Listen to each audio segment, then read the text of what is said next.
فاحسن لك ما تنكريش. بأمارة ما كانوا عندك في البيت ونزلت اتمشيتي في الحاره بعد ما الونش اتقتل.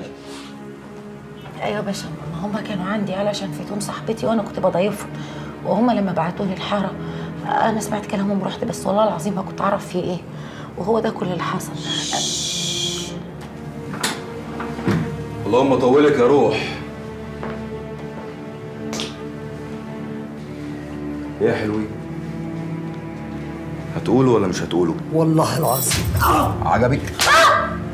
بص بقى يا فتون، هتقولي راشد فين؟ هروحك من هنا وهنبقى حبايب.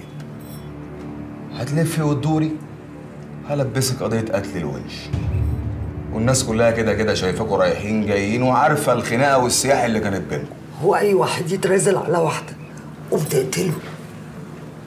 والله العظيم يا بيه ما أعرف حاجة عن راشد. طب هو امبارح كان عند غنم، أنا كرشته. تظاهر عليكوا وهتلكوا كتير. بقول لك يا أحمد بيه. أمر يا باشا. شايف المزتين الجامدين دول؟ أكيد. عايزك تروقهم لي وسمعني اللحن. يا باشا اعتبره حصل. يلا يا حلوه انت وهي. لا يا باشا بص انا. يلا. لا يا فتون هتكلم.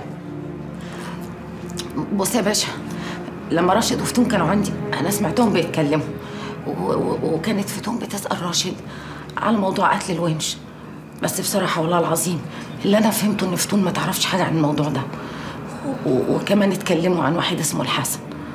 تقريبا كده اللي فهمته ان راشد قتله بجد. الحسن ده يبقى خطيب عسلية أخت فتون، وأنا والله ده كل اللي أعرفه. والنبي يا باشا عايزة أروح. يا روح ما بعدك روح بقى. الله يخرب بيتك. تمام، حلو قوي كده.